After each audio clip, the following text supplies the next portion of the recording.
ابو مالک رحمتullah علیہ کا کہنا ہے کہ آپ مچھلی کے پیٹ میں 40 دن ٹھہرے، مگر حقیقت کے لحاظ سے اللہ بہتر جانتا ہے کہ آپ کتنا عرصہ مچھلی کے پیٹ میں رہیں۔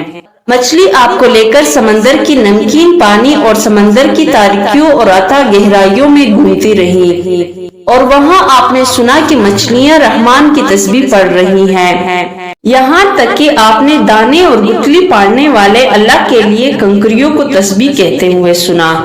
وہ اللہ جو ساتوں آسمانوں، زمینوں اور ان کے درمیان سب کچھ کا پروردگار ہے۔ ایسے وقت اور مقام پر یونس علیہ السلام نے اپنی زبان حال و مقام سے کہا، جس کی خبر عزت و جلال والے، پوشیدہ اور مخفی چیزوں کا جاننے والے اور مصیبتوں کے دور کرنے والے نے دی، جو آوازوں کو سنتا ہے خواہ کتنی ہی کمزور کیوں نہ ہو، اور پوشیدہ چیزوں کو جانتا ہے خواہ وہ کتنی ہی باریک کیوں نہ ہو، وہ دعاؤں کو سنتا ہے خواہ وہ کتنی ہی بڑی بڑی کیوں نہ ہو۔ اسی نے اپنے کتاب مبین میں فرمایا جو اسی نے اپنے رسول امین پر اتاری، اور وہ قائلین میں سے سب سے زیادہ سچا ہے، رب العالمین ہے، الہ مرسلین ہے۔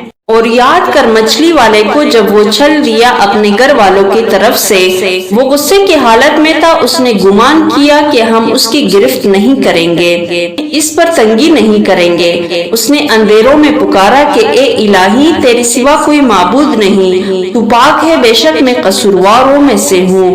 بس ہم نے اس کی دعا کو قبول کیا اور اسے غم سے نجات دی، اور ہم اسی طرح ایمان والوں کو نجات دیتے ہیں۔ سالم بن ابی جاد رحمتullah علیہ کہتے ہیں کہ اس مچھلی کو ایک اور مچھلی نے نگل لیا تھا، اس لحاظ سے 2 مچھلیوں کا اندھیرا تھا اور دوسرا سمندر کی تہ کا اندھیرا۔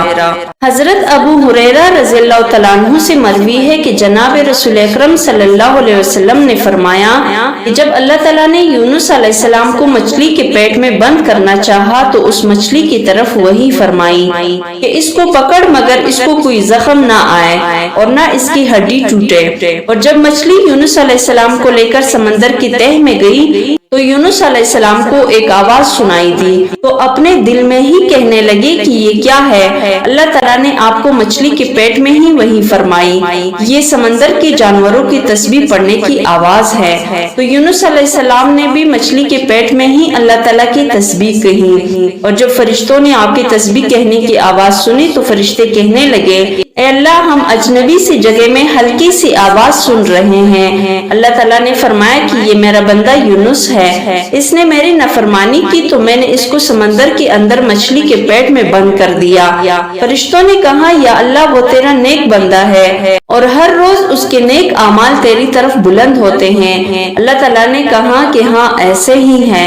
نبی پاک صلی اللہ علیہ وسلم نے ارشاد فرمایا کہ فرشتوں نے یونس علیہ السلام کی سفارش فرمائی، بس اللہ نے مچھلی کو حکم دیا، بس اس نے آپ کو ساحل سمندر پر بیمار حالت میں ڈال دیا اور اللہ تعالیٰ نے آپ پر کدو کی بیل اگا دی۔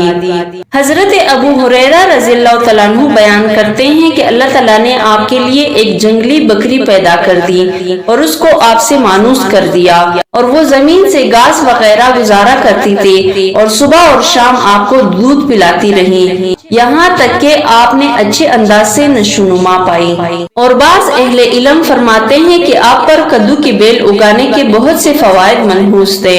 اس کے پتے بہت نرم ہوتے ہیں، کافی تعداد میں ہوتے ہیں، سایہ دار ہوتے ہیں، مکھی اس کے قریب نہیں جاتی۔